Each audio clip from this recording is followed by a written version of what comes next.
महाभारत की कथा में कई ऐसे पात्र हैं जिनकी कहानियां अद्भुत, रहस्यमय और प्रेरणादायक हैं। उनमें से एक मगध का शक्तिशाली राजा जरासंध। उसका जन्म, जीवन और अंत तीनों की अत्यंत विचित्र है। श्री कृष्ण ने पांडवों को एक विशेष अवसर पर जरासंध का रहस्य बताया, जो कि महाभारत की कहानी का एक महत्वपूर्ण हिस्सा है।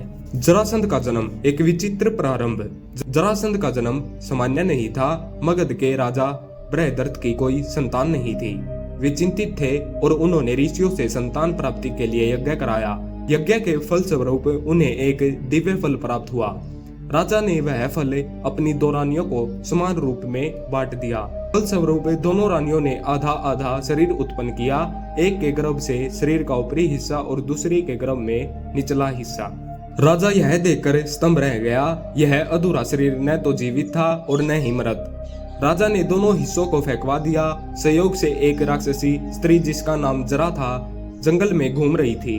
उसे दोनों अधूरे शरीरों को जोड़ा और जैसे ही उसने जोड़ा, वे जीवित होकर एक पूर्ण बालक बन गया।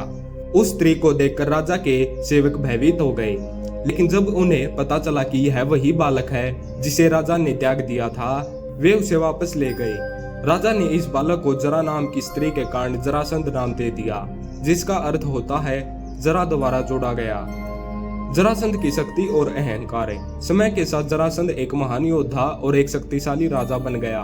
उसने कई छोटे छोटे राज्यों को अपनी अधीन कर लिया और संपूर्ण भारतवर्ष में अपनी शक्ति का डंका बजा दिया।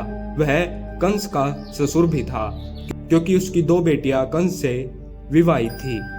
जब श्री कृष्ण ने कंस का वध किया, तब जरासंध ने इसे अपने अपमान के रूप में लिया और श्री कृष्ण, बलराम और यदुवंशियों से शत्रुता पाली।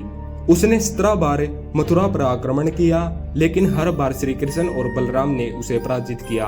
18वीं बार जब वह फिर आया, तब श्री कृष्ण ने मथुरा छोड़कर समुद्र के किनारे द्वारिका नगर की स्थापना की और वहीं रहने लगे। जरासंध और राजसूय यज्ञ। महाभारत काल में जब युधिष्ठिर ने इंद्रप्रस्थ में राजसूय यज्ञ करने का निश्चय किया, तब श्री कृष्ण ने उन्हें बताया कि राजसूय यज्ञ केवल वही राजा कर सकता है जो संपूर्ण भारतवर्ष के राजाओं को अपने अधीन कर ले।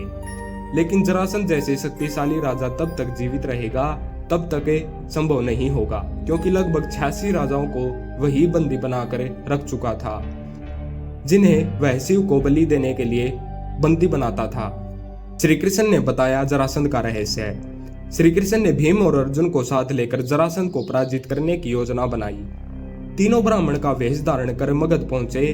जरासंध ने उनका स्वागत किया, लेकिन वह समझ गया कि यह साधारण ब्राह्मण नहीं है।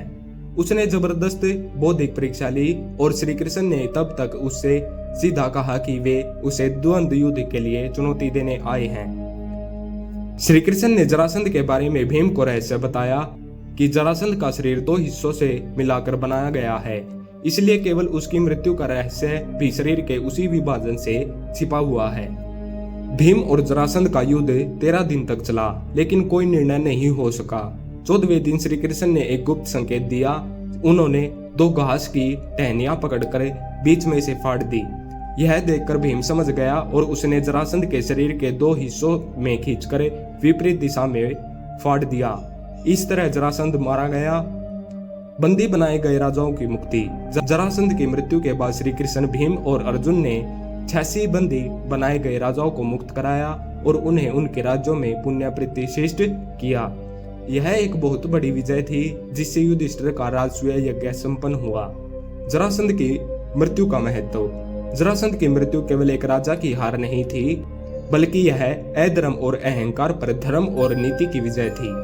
श्री कृष्ण ने युद्ध किए बिना केवल बुद्धि और योजना के एक महान पराक्रमी शत्रु को पराजित किया। भीम की ताकत और अर्जुन की निष्ठा, इन दोनों के साथ श्री कृष्ण की रणनीति ने असंभव को संभव कर दिखाया। जरासंध की कहानी महाभारत के सबसे अद्भुत कथाओं में से एक है। यह हमें सिखाती है कि शक्ति के साथ साथ बुद्धि का प्रयोग कितना आवश्यक होता है। श्री कृष्ण न केवल एक महान योद्धा थे, बल्कि एक चतुर रणनीतिकार भी थे। जरासंध की मृत्यु ने न केवल पांडवों के राजसूय यज्ञ का मार्ग प्रशस्त किया, बल्कि संपूर्ण आर्यावर्त में धर्म की स्थापना की नींव भी रखी। धन्यवाद।